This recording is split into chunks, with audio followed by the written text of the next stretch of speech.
ज्ञानेन द्रविणविरहेण लसतया विधेया शक्यत्वं वा तत्त्व चरणयोर्याच्युतेरभो तदेतत् झनताभ्यं जननि सकलोद्धारिणि शिवे सुपुत्रो जायत किंचदपि कुमाता न भवति जगन्मातर्मातस्वः चरणसेवा न रचिता न वादन्तं देवी द्रविणयपि भूयसत्वं मया तथापि त्वं स्नेहं मयि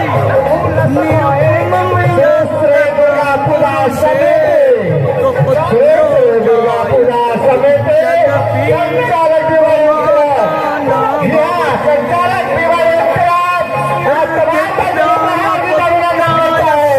जननी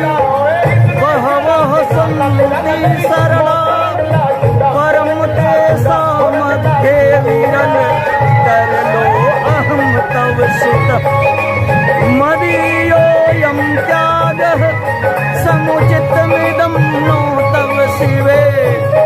पुत्रो